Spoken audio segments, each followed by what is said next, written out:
Is this thing on? Who am I? Hello? Why am I here? Testing? Hello. This is a Hello. meeting of the Matt Davidson fan club. Come on, Yep, Jack. yep. Why do you have your name as Jack? Yeah, this What is are, the what are we Matt doing here, Davidson fan dude? I club. dare to be different. I dare to be different. Individualism in my podcast.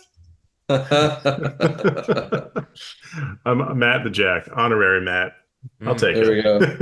Matt Go. the Jack. What a knave. So, hello everyone. Welcome to Always Strikes Last. There we go. For everyone, because I know this is a video game screen. We use Zoom because we live in the ancient times. Mhm. Yes. Yeah. And so apparently the running joke now will be that everybody is named Matt in here. Yes. Hello, I'm Matt. Hi, I'm Matt. also Matt, Jack of all Matts. I'm maybe Matt Davidson. There we go. I might even say Davison just to be a little bit different. Oh yeah, just really go with it. Mhm, Take that mhm. name that's so confusing. Every paycheck I think I've ever gotten started out with a second D, and it took them about like Ooh. 3 or 4 to figure out. Banks never even notice either. It's just That's good. That's good. you know. they Yep. are tripped up by many a thing like that. It's sort of an anecdotal but funny thing, which sort of made me think of that, Matt. Mhm. I mean, other Matt, is that, my wife and her sister's name is one letter different.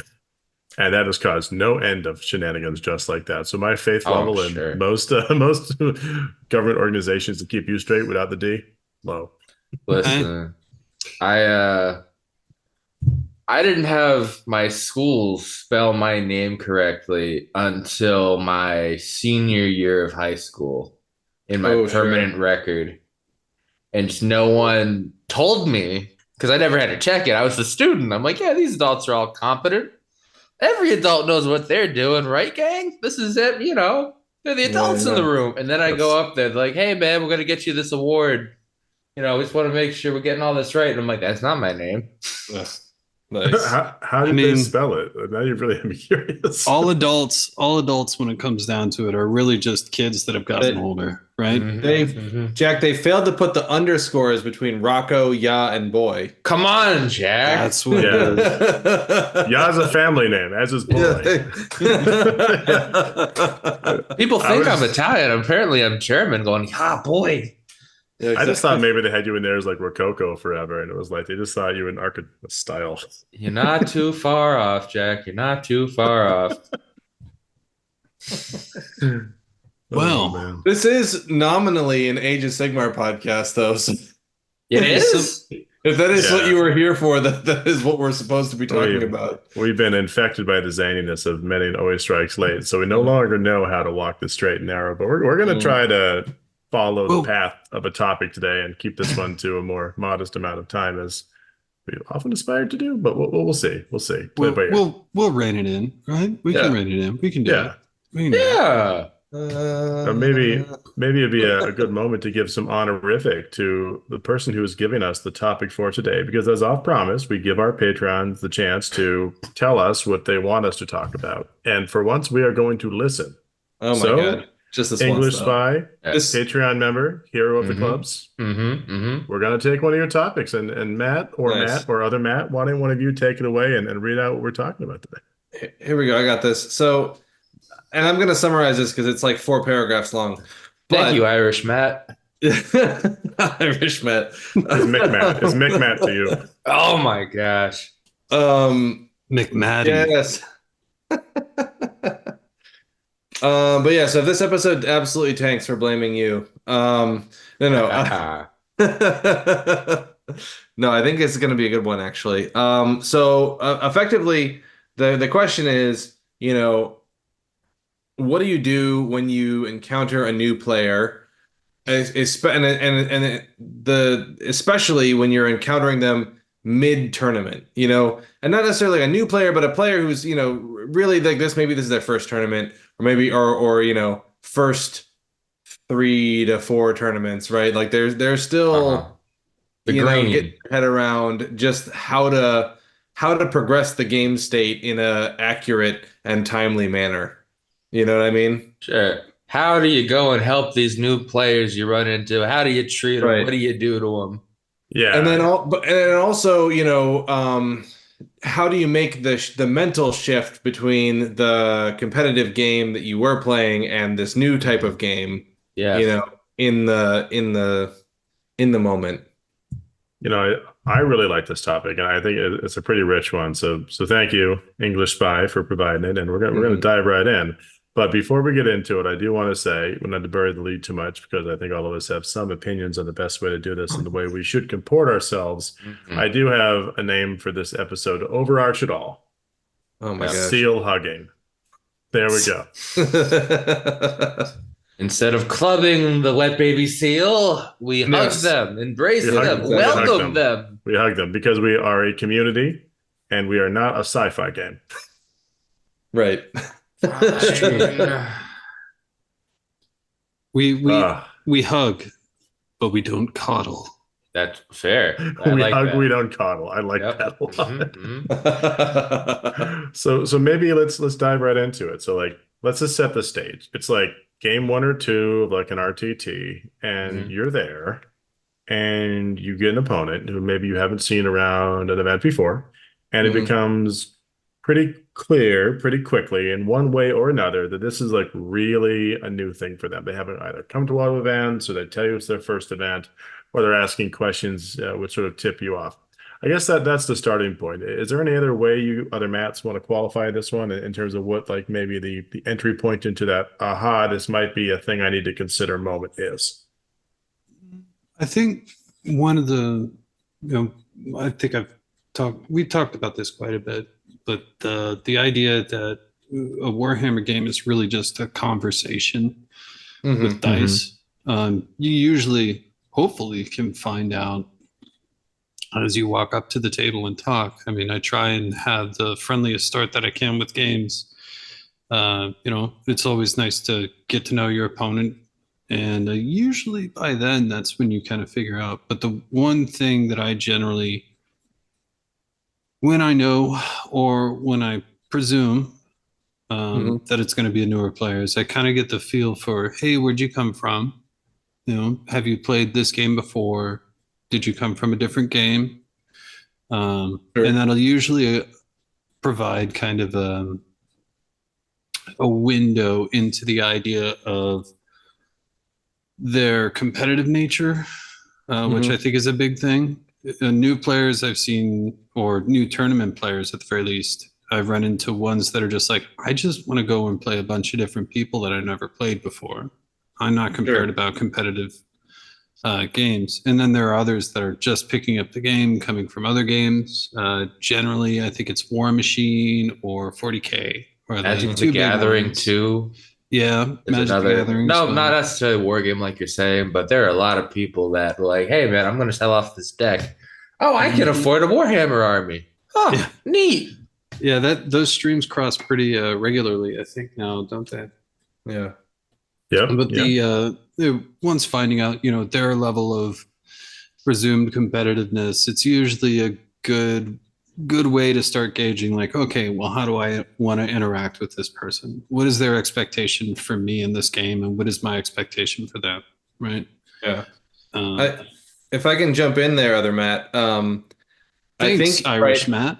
Matt. um, like like we said, like any game is really is a conversation between you and your opponent, and you should have that conversation, especially when you're having a sort of we can call it an atypical game. Um, you should have that conversation of both your opponent about what you're expecting to get out of this game. What does winning look like? What does enjoyment look like, right? Because the point is that for you and your opponent to enjoy yourselves. And we use, 2,000 points matched play as a shorthand to skip that conversation, right? Yes. Frequently, Generally, yeah. right? And so, when we say 2,000 points match play, we're expecting that you know something about the current meta, and you know something about, competitive play, and like how to purport yourself on these missions, and you've brought some sort of army that is playing in, there's some sort of all-comers list, and that's playing into, the current, either local or internet meta, and when we realize that that's not the case, like there's a lot of assumptions that go into that, sort of shorthand, right? And the moment that you realize that, oh, okay, that's not true, now we need to have a conversation about, like, what is the game that you want to play with me now, right? What is that game like? And how can we have that as quickly as possible? That's a really good point, McMatt. And I think that, the way I would think about You it were is working on so that for like a few minutes, weren't you? I'll be It was a here good one. It was a good one. It was a good one. I'll be here all episode. Try the veal, but It was smooth. It was pretty smooth. It was pretty smooth. It was good. It was good. It was good. All right, sorry to derail. Keep going. Totally fair. I mean, ultimately, I was going to agree with you for the most part, but I think it is a really interesting way to think about it, where, like, you're there to have a very specific kind of conversation, and you're in the environment where that conversation can be had. And it's interesting when someone comes into that place and they're not really ready to have that conversation, but you still want to have a good conversation with them, make good use of the time, and maybe even kind of welcome into the place where they can do that later. I don't know, like metaphorically, it's like you're at some science conference and you want to talk like deep chemical engineering, and someone comes into the room. They don't know that much about chemical engineering, but you still want them to feel welcomed and be interested in science. So it's a little bit of a journey, because you have to figure out how to find that middle ground. And I think that's maybe kind of what makes this episode such good fodder. Is it's quite tricky sometimes, because you can very easily give them a bad conversation while still, winning the game. Sure. Or you can sometimes even go too far the other direction and, like, almost guide them into beating you by accident. Sure. Which is definitely not a conversation at a tournament that you probably wanted to have. And so it's a tricky middle. It is. It's also that, like, when you have a game with a newer player, right, and you're outside of a tournament situation, you have the luxury of being able to sort of tailor a list to make sure that, like, this is a game that, we're playing that is outside of the meta, that's its own thing, but in the tournament, like, I've got my tournament list, like, there's no changing that, you're I'm up out against here the hunting tournament for list, bear, whether you like it or guys. not. Yeah. Exactly, right? Oh, absolutely. I mean, there's so many layers to this. I mean, I want to throw a spicy, an interesting kind of scenario, you guys, maybe two roads to version of wood. So you come to the table and you're thinking, I want to do well this event. But you want to have a good time with this person, kind of bring them into obviously some form of enjoying the game, but also learning if they need some pointers or whatever. Obviously, it varies a lot player by player and kind of where they are in that journey of being at this tournament and knowing the rules and having their models kind of under wraps or whatnot.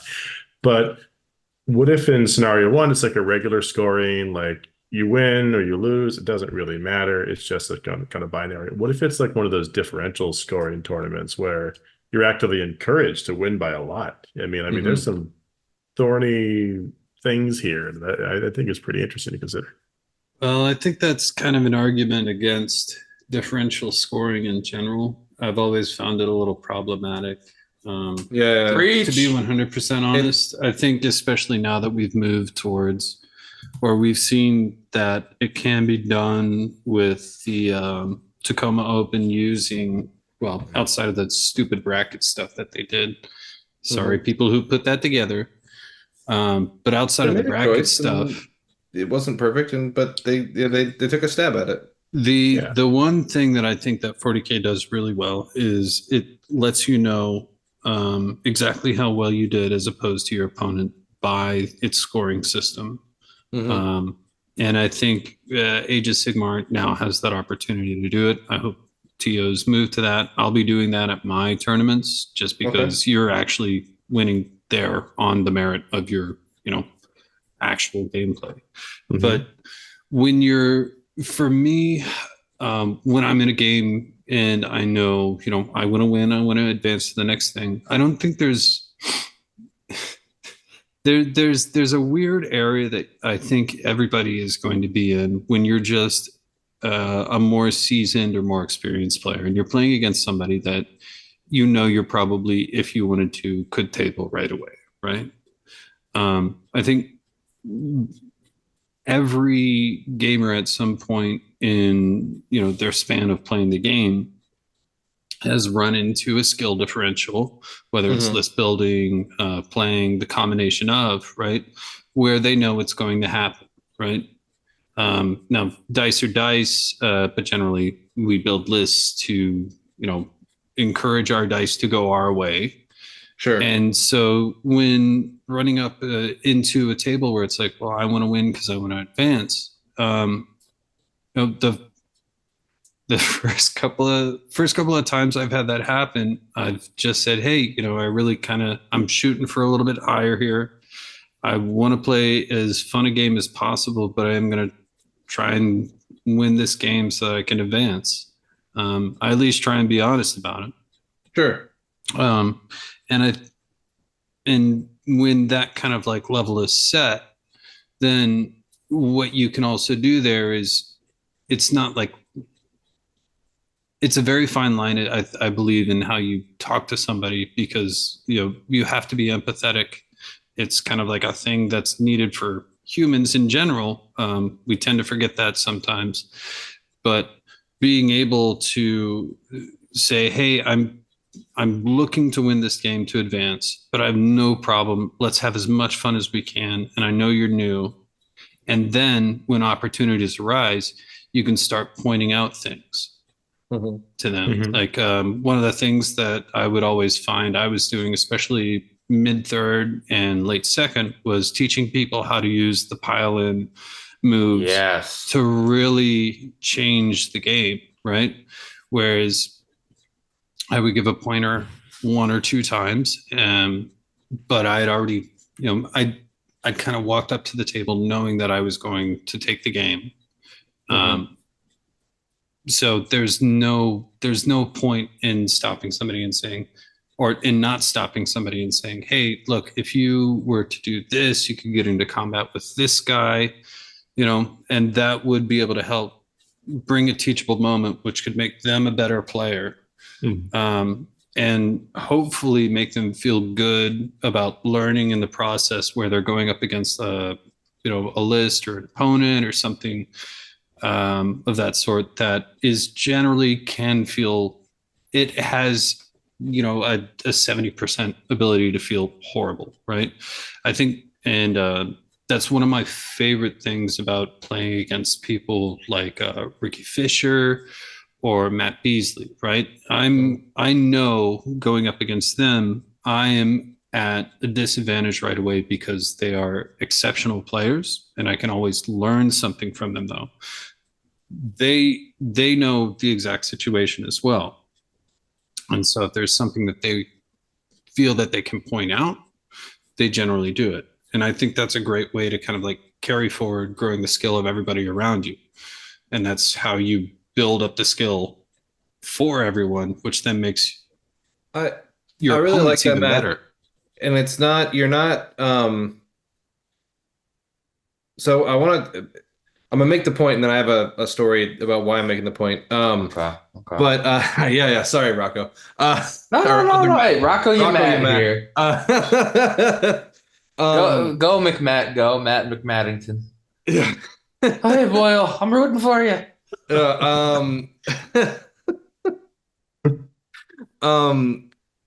I like that, the idea that you're not playing down to them, but you are where you can, you are pointing out where like hey, this is actually like you can in fact play this better than you're playing it, and here's how, and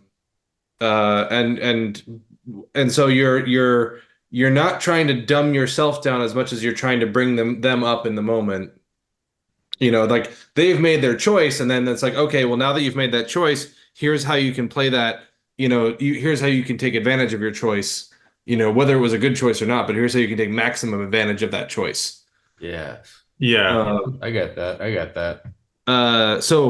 And Jack and I had, or Matt the Jack had, and I had a friend named Bobby long years ago, and he's sadly no longer with us, but he was a very good 40K player. And he and I, in the last year that I knew him, we went to the gym a lot, and we talk about playing 40K. And we were at this sort of small club, the Harvard Art Boys, and most people at the club were really not able to give Bobby a competitive 40K game in the way that he wanted, that he would be looking for, you know? Like that is just not, they weren't up for it. Either they weren't interested or they didn't have the models or they were, or some combination of both. And at the same time, he absolutely and I loved this notion of his that he absolutely rejected the idea that he would ever play down to somebody. Like that is like such condescending bullshit, right? Yeah. And it was something that he was struggling with, and so I just really loved the idea of that. That those conversations really stuck with me. That you don't want to play down to somebody, you want to bring somebody to your level as best you can.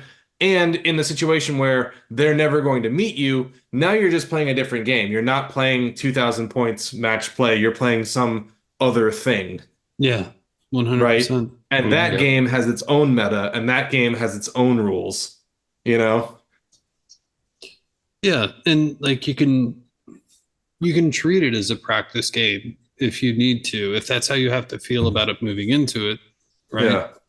And that may not be possible in a tournament situation, but then it may be with some opponents though, right? Yeah. Like I've run into, I think, a couple of players who just showed up because they just wanted to play different people. They only played within their, brother and his friends group or something like that.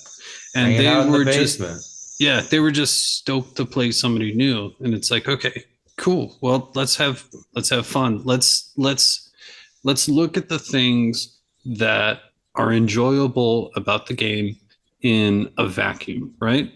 Oh my goodness, your bloodthirster spiked and threw like 30 mortal wounds. Crazy. Did it to that one Vanguard unit that I meant to send into it to slow it down for a turn, but that's the fun part of the game, right? Yeah. Like it's again back to that conversation of like, where's the fun and how can you find it with your opponent instead of lording over your opponent saying my win is the most fun, or like denying them a win is the most fun, or the worst of any experience I think I've ever had, which is just not talking to your opponent at all. Right. That's always the most terrible thing. Like every time I've ever had an opponent like that, super seasoned veteran or not, like it's awkward to have that conversation when they won't actually have that conversation or try to find the fun with you. I think that's always a goal just in general, but maybe to latch onto that, Matt the D. Is that what we're gonna go with now? This probably doesn't sound right. It sounds wrong. How about original Matt? Prime, Matt original, Matt the OG. OG Matt. Okay. Sorry, I derailed myself there. What I was trying to say. You're good, Matt the Jack. Back on track. I just feel like part of it is finding that fun. That's what I always try to latch onto myself. Like, and it kind of goes, I think, with Mac McMadigan is talking about here, with not playing down necessarily kind of Bobby style, but trying to elevate their play and finding those moments where like you might be able to say, hey, you've chosen to do this, you've made your decision. Don't forget about this rule or this cool thing you can do. Kind of making sure that they don't have a negative play experience just because of unfamiliarity. Like making that a baseline. Yeah. And then kind of just leaning into the joy of even having a game, like the narrative, like high-fiving their good moments, making sure they feel great about the cool thing they did. Like, does their Maw Crusher go in and like eat this big unit of yours or like have an epic kill on your hero? Might have made no difference to the game. They might be down 200 points. That is still cool. That's also why we do it. And you're celebrating. Yeah. And I think that has often made a difference in games which are asymmetrical just based on how someone is playing. Because you can still have a good time. Can I say that this is like only tangent? This is, I think it's related, but go on. It irks me a little bit when people celebrate my poor dice rolls. Oh God, yeah. You know, Yeah. like That ain't okay, what we're and here for. yeah, and like I get that you're sweating buckets. You're like, oh, thank God, you Yeah. know. And Yeah. I hear you there. But Mhm. I mean, maybe all right. I'm not gonna say I always do this, but I do feel like I make a point of celebrating my opponent's good dice rolls whenever I have the steam for it. You know what I mean? I Like, agree. You should talk them up. You know, that's part of the fun, the camaraderie of all of this. Is and these I big think this is a perfect swings. example for that, right? Like, oh yeah, like look, your bloodthirster's way out of position. And but he absolutely slaughtered that unit, and it was a huge spike on dice. That's awesome. Mhm. Like, Yeah, so like excited for you. Yeah, you like, flip the narrative, right? You talk up the good stuff that was done to you, so you never give them that bad feel. Yeah. yeah. And for me too, getting as Rocco Yamat, getting a word in here among the mats. Mhm. To take it back a bit, my way that I do this, because I have two modes of Mhm. myself. Is this a teaching game or in a tournament, or am I going there to annihilate you? Sure. Most of the time I'm getting annihilated, but still, I like to go and pretend that I'm actually good at this game Yeah. and all the things we do. What was So, the dream? yeah, if it's a new player too, I'm like, is this a teaching game moment? Or is this we're going to go and play at each other hard? Again, setting that expectation and being like, okay, maybe this is their second game, Age of Sigmar, but you know what? Fuck it. They want the smoke. They want the full experience. And you know what? I'm still going to be polite. I'm still going to cheer on their good dice rolls. I'm still going to go and be there. And I'm still going to be like, hey, man, you said you wanted to score this battle tactic. Don't move away. You'll screw yourself on your battle tactic. I'll still do that Yeah. and have good sportsmanship while I'm doing it. And the extra that I add, again, to bring up the level, if it's a teaching game, isn't necessarily me harping on any mistake or thing that they're doing for whatever their strategy is and moving shit that I might use out of position or this or that or the other thing. Because Mhm. I don't know their brain fully. And there are gonna be times where, yeah, you're like, why the fuck is that over there, dude? They bring it to the fight. But I'll do it as I'm going to fully explain out loud every thought that's going through my head as I'm moving my models to not waste time and to be like, okay, cool. I'm going to go and move this here with the intention that in the future I'm going to go and shoot them. I'm going to move this up as a screen to get this objective. And I'm going to go and get these ideas flowing in my opponent's head that may have never thought of this game in a tournament setting that way before to go and I stand like on that. this circle and score the points. So it's I'm thinking a teaching game moment, which is my default setting, unfortunately for years. Because I've brought in at this point thousands of new players through the different Discords and YouTubes and now this podcast too, Mhm. and in person at being a member of several large clubs and be like, "Cool, I'll teach you how to play. Bring in the new players. Bring them over here. I got you." With the express intent of making them tournament players, I am here to share my knowledge and explain why the hell I'm going to do this thing.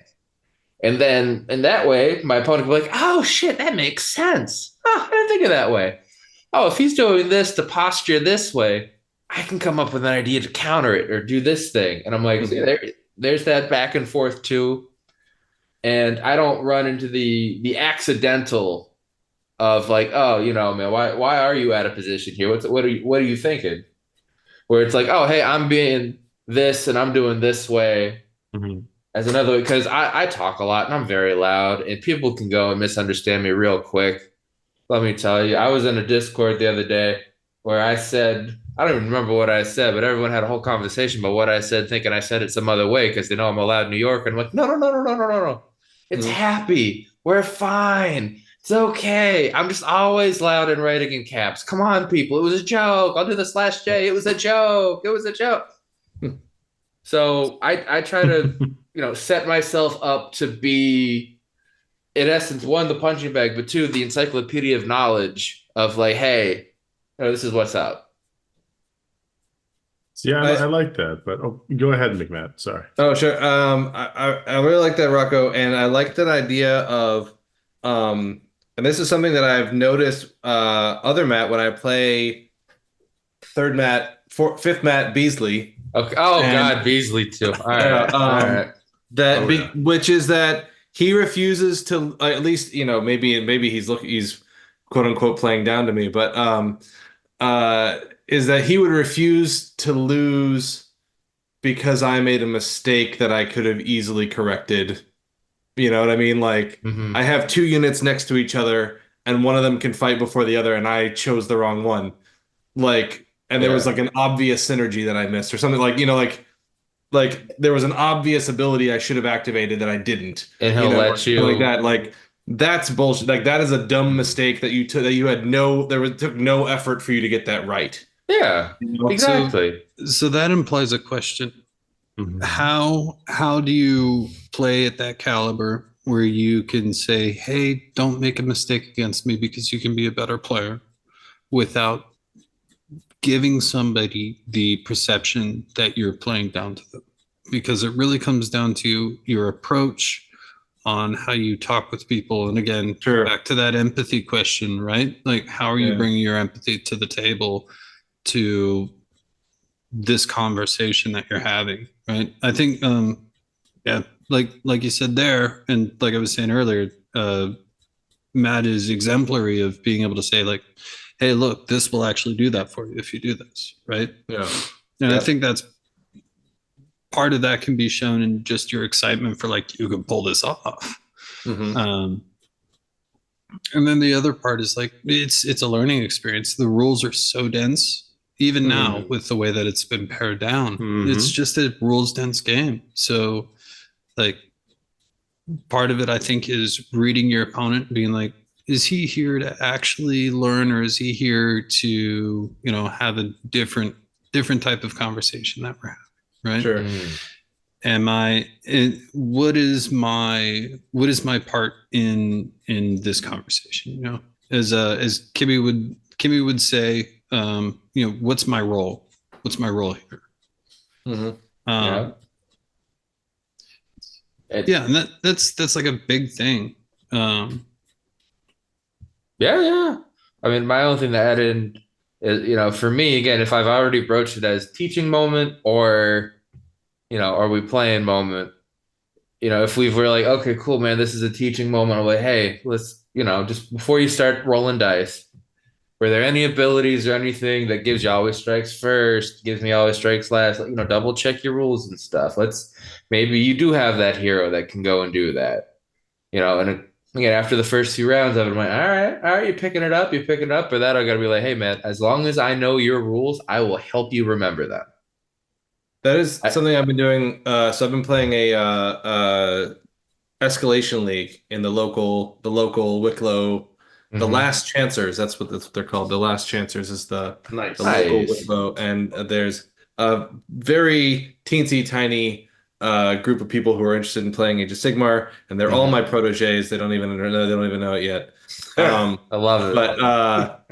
but one of the things one of the things that I've started doing is especially the way the game is formatted now. It's like, cool, that was my hero phase. Do you have anything to do in my hero phase? Nice, clean, easy. Right? You love Cool. to see it. That was my movement phase. Do you have anything to do in my movement phase? That was my shooting phase, even if I had no shooting. But do Mhm. you have anything to do in my shooting phase? Oh Yeah, yeah. that makes a lot of sense, but I have to ask a question, like Matt. I just have to. If Yeah. you are the head of this club and bringing knowledge, Head is such a strong word. bringing knowledge, this whole burgeoning crop of proteges, Yes. do they call you the learned master? The learned master. Oh. Eesh. If I didn't have my camera not working before, I'd turn it off for my blushing. It's too bright. Oh, the puns, the dad jokes. No, Oh my that's God. that's That's what's why going to put us on the map, guys. That's where our I Netflix know. special is coming from. That's the Age of Sigmar content is mediocre, but the dad jokes is really what people steal. This We do what we resonance, can. but that actually is a fair point. Sorry for the derailment. No, That was great, absolutely. great, man. Jump off that track. It's a good thing too that you're finding these people in the escalation league, and they are escalating in all their models, their rules, Absolutely. their stuff. You're getting them while they're young in their Sigmar careers, man. That's good. Mhm. Yeah, that's No, it's very exciting. and I'm playing Cruel Boys in this league, and I'm doing terribly, and that's fine. Even better. Build the confidence up. Absolutely. I do think Cruel Boys is one of those armies that like you need a critical mass of, like their stuff is not very good. It's about the synergies that make it, and just 500 points of Cruel Boys is absolute hot garbage. Yeah. Once you get to like 1,000, 1,500, it'll start kicking in. The 2,000, I swear they're good, you guys and gals out there. Anyone else listening? Listen, I swear they're good. I know they're good. It takes a dirty trick or two to really get there. Yeah, absolutely. I don't know, man. My Therodons eat them alive, but I did wanna say, like, when you're playing with these new players, how are you guys dealing with time constraints? Right? There is a certain amount of give and take that has to happen. Obviously, it's whether or not you want to advance, how invested you are in making it to top 5 or something, right? Depending on the tournament. But what do you do to keep the game going without making them feel rushed or uncomfortable? Oh, good question. Yeah, this is an excellent one. And I think we should call out that it's hard to always be perfect at that. Even the new additions, I know that we can be as experienced as we want. We all can be a bit slow with a new army, a new thing. So I at least always have a ton of empathy when someone is trying to get through the game. And I think, there's levels to that, but it definitely is that new player, a lot of things to remember, a lot of things to consider, and they're not making chess moves quickly, kind of slow, where you're just not going to get anywhere close to the game. Like they're trying to figure out the movement phase and where to move a guy or how to do it, and like an hour's passed. Is that what you're thinking of when you're talking about that? Is that kind of the scenario you're envisioning, or are you thinking just like general slow? I mean, there's a certain amount, whether are you going to time out, therefore lose points in advancing, right? And then there's the question of, well, does it matter? Are you already 2-2 or 3-1 for some reason? Just bad tournament, yada yada yada. Where 3-1's a bad tournament for you, man. That's a good tournament. Dude. Are you 1-3? You mean 1-3? Yeah. Oh yeah, there we go. That seems more appropriate. Hey, I'm getting over COVID. All right, give me a break. So like if you're already in a spot where it's like, hey, I'm not going to get the gold. I think the important part, I think, especially to move people along, is like, hey, what is your goal? What do you think you can accomplish? And how far can you go? Do you think you can make it to turn 5? And what are the things that you had problems with earlier in the tournament that maybe we can like play through and see if we can get you there, right? Yeah. Because that's the great thing about going, like for myself at least, going to a decent amount of tournaments. Like I'm not really concerned with making top 5 most of the time. And then the second part is, I got COVID brain. It just left me. Focus on the first. Focus on the first one. Like how much time can you dedicate to somebody to start building a relationship, essentially, right? Sure. If you think time is going to go over because this person is new and the learning experience for them is going to be much more rewarding in general for them and possibly even for yourself in the future. Like say if you're in a club or this person is interested in looking for a club, that's when you can start not really worrying about the time, right? It's like, oh, You're new, you don't know anybody here, you just kind of showed up. What are you looking to do? Or there's a bunch of different clubs. Look at all these people, look at all these models, join the community, right? That's a selling point for a new opponent that will eventually become better and better and better. Yeah. And then like there's also the alternative of like, okay, well, let's say you are doing well and you want to keep the time going. Just let them know and say, hey, I'm going to point out some rules. If we do have some questions, let's go through it. I generally know these rules pretty well, and we can grab a TO if we do have any problems, with understanding any rules. But like, I'm trying to get, again, it's that start of the game conversation of like, I'm either going up or like, I'm just here to play, man. Yeah. And I think stating it early is better. Sure. I think a good thing is just to make sure you have your side buttoned up, Right? If they're taking a while, you've got a lot of time to think. I find somebody, I'm sure I could miscredit somebody with this bit of advice was do all your thinking during your opponent's phase. Mm-hmm. During your, I count my dice, I do all of that stuff, but I will never remember the battle tactic that I picked as soon as it becomes my turn.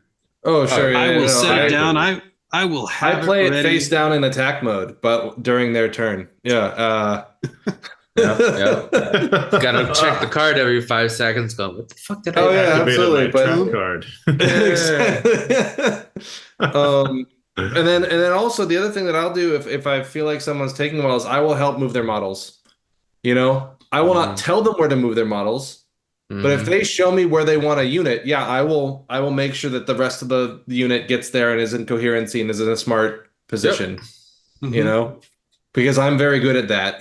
I've practiced moving large groups of units, and I'm happy to help you get through that so that you can go work on something else, rather than spend 5 minutes getting this 20-man ghoul squad, across the one field. goal at a time. Yeah, Exactly. very carefully okay. shifted. Oh yeah, no. And the great part about that too is like if they're fine with you touching their models. Of course. First off, big if. Get the Cheeto dust off your hands first. Come on now. I go with the Doritos. I love a little nacho cheesy or whatever it's called. Film. It's a highlight. The Doritos are different over here, Matt. I hate it. Like it's brutal.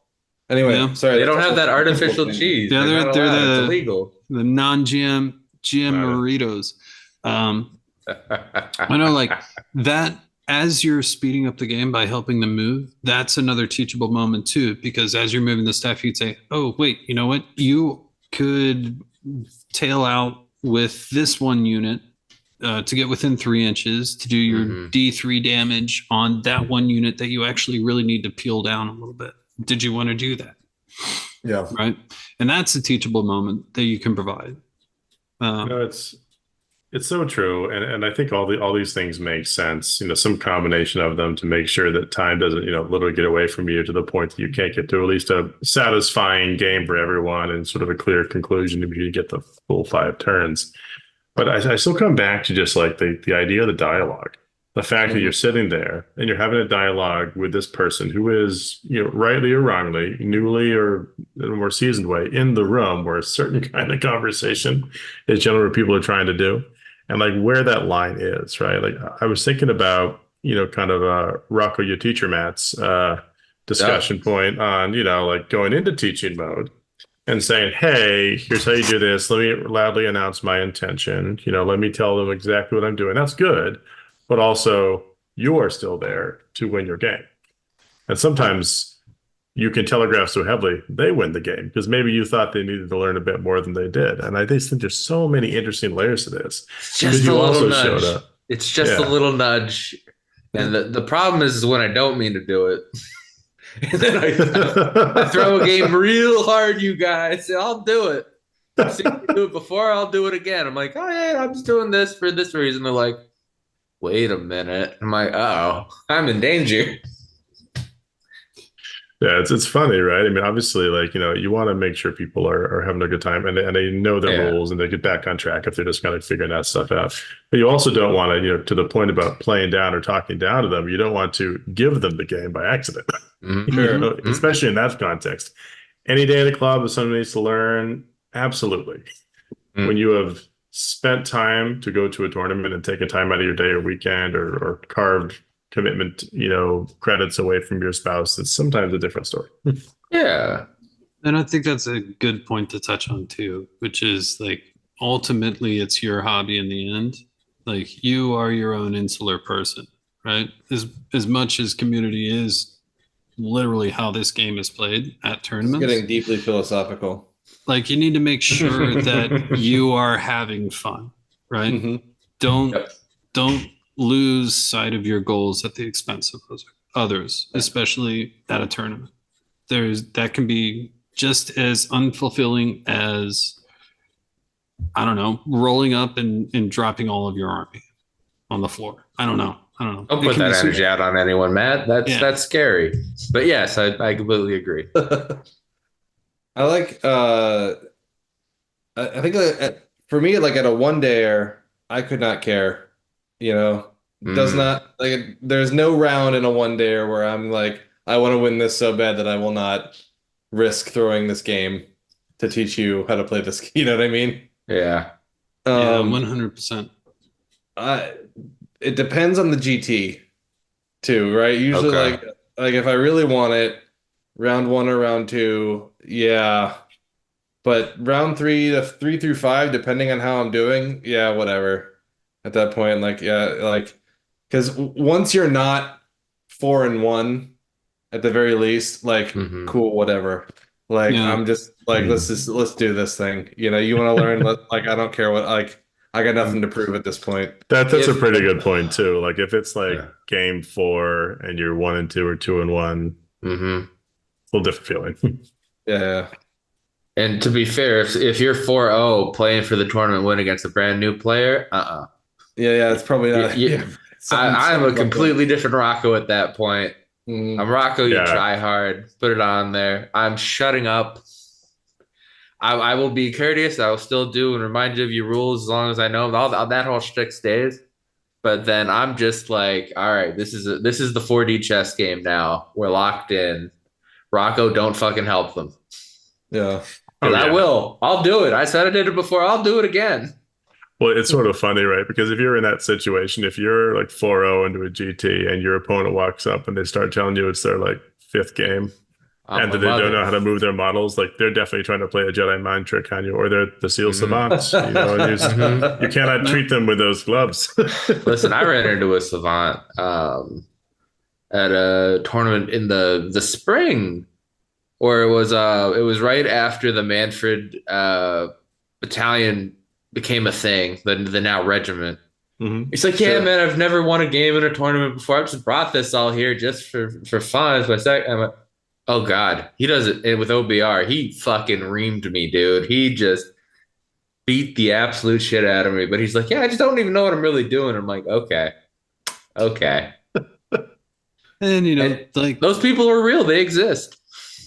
It all clicked once they got their new unit, and it just boom, boom, boom, boom. Love to see it, but ouch.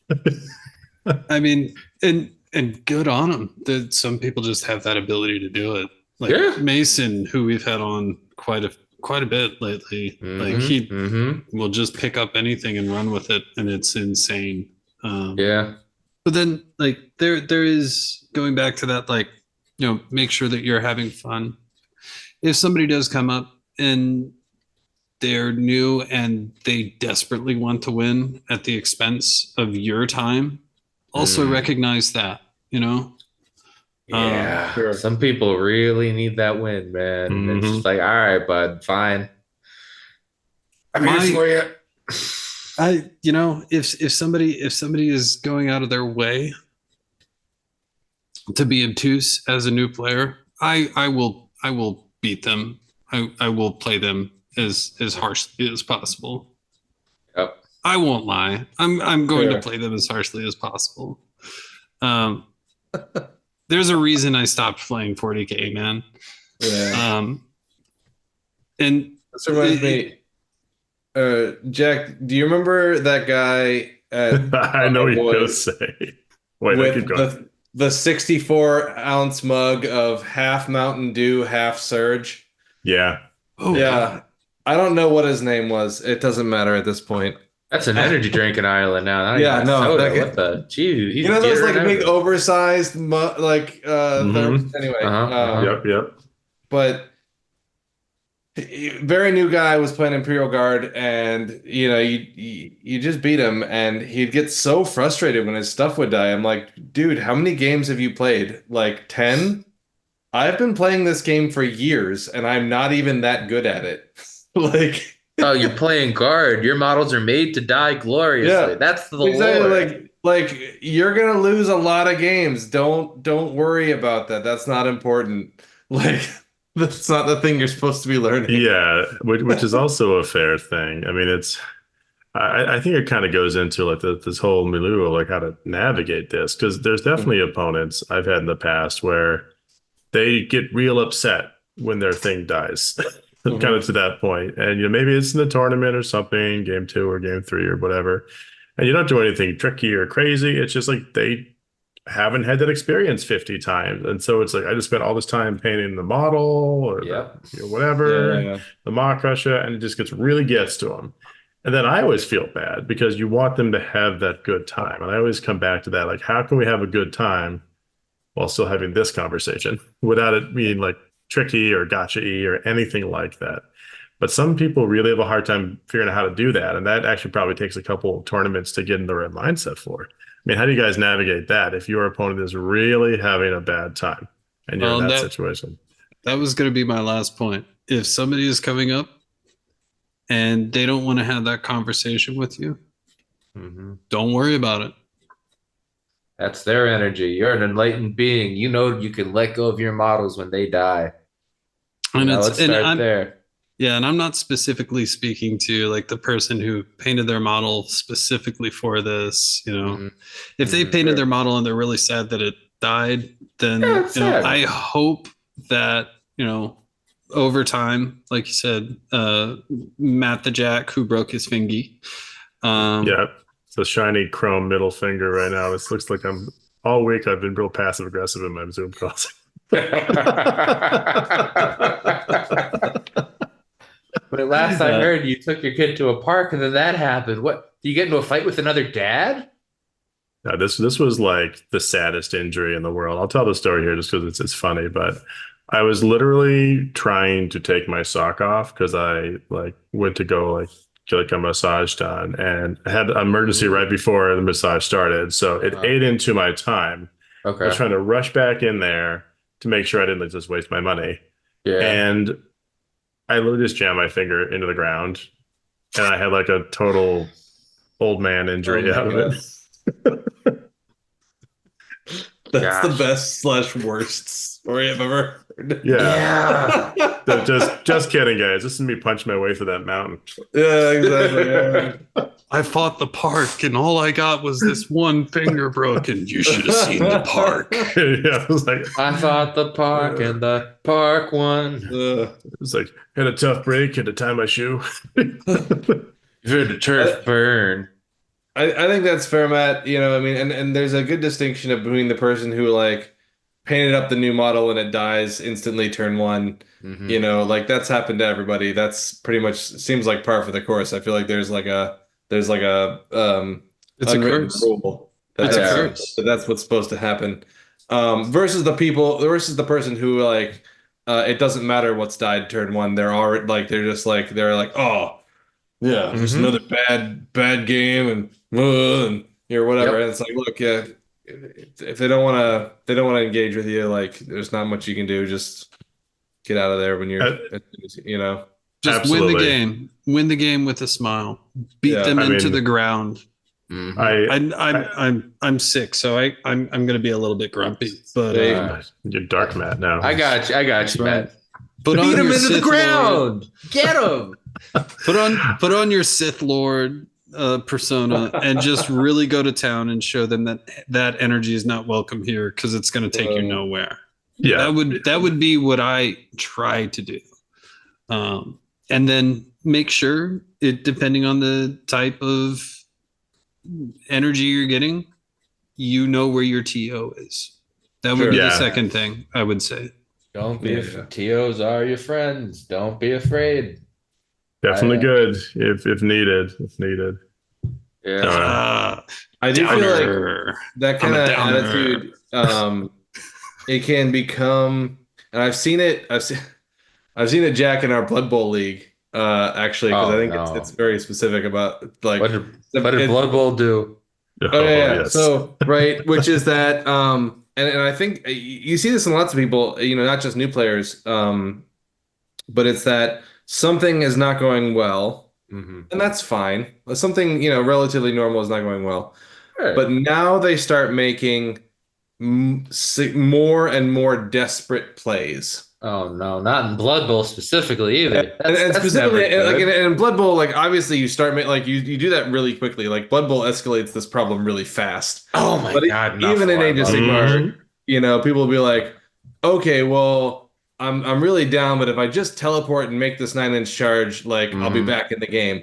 And then like they don't make the 9-inch charge, and now they're frustrated again. They're like, okay, but then I can like run over here and make this 10-inch charge, and I'll be back in the game. And then they don't make the 10-inch charge, right? And like they keep making these Hail Mary plays, and it keeps not working because they're Hail Mary plays. Yep. And all of a sudden, it's these 10 clan rats just need to kill Archeon. Yeah, exactly. Not- Right. And Oh, sorry. Go ahead. yeah. Anyway, it's a spiral I've seen lots of people get into, even if it's not like, they don't like spiral into like some sort of really awful place. Like it's very easy to do for the best of us, where you're down and you're looking for your outs, right? And you are Yes. making desperate plays, and it's You're easy to tilted. exactly, you're tilted. Yep, that's right. Thank you, That's the Rocco. phrase. Oh, it's true, and it happens to everybody. And sometimes you can't stop someone's feelings. I think maybe my big closing thought on this is all you can do is be at that table to be as empathetic as you can, so you give them as many chances as possible to have a great time with you, no matter what is happening in the state of the game. Yep. Yeah. And remember to let yourself have fun as well. If you're not having fun, then, what's the point? Yeah. Yeah. Have fun first. Listen, I've even had games where I've had times where I've refused to play games with people in my clubs or whatever, because again, they were just a toxic player in the end, where, first like, okay, they're new to this or that, but no, this is just their personality. They just get really angry immediately. I've had a dude pull his hair out. I'm like, oh, this is Whoa. know your boundaries, man. You if the person doesn't want to change, you're not going to change them. If they're a new player and you can get them while they're young, in this sense of like teaching them what right and wrong is, and sportsmanship, and how to play better in the game, that's great. But if you do run into someone that's just like, nope, this is just them, that's Steve. Yeah, that's tough. It is tough, but because it's a game. It is a game. It's a game. It should be fun. We're playing with freaking little action figure war dollies we built and painted ourselves. Rolling dice that anything can happen because it's a dice roll. Please, Rocco, give them their proper respect. They're little men and women, warriors of the little field. Okay. Listen, I'm going to go put my models in the cupboard next door with an Indian and a cowboy, and we'll just go. They're all going to come to life. So, in conclusion, oh yeah, what can we say about playing new people when you encounter them in a tournament? Well, I'll take a shot at this. I think for me, I'd say in conclusion, you give them the best possible experience that being at a tournament should be giving you, so they A, want to come back to those tournaments, and B, have a really clear understanding that this is a great community to be a part of, even if you don't win all your games that day. I like that. Yeah. I think for me, when it comes to running into new people in the tournament, again, it's like we've been saying this whole time, it's setting the boundaries. If they want to learn and be taught, teach them.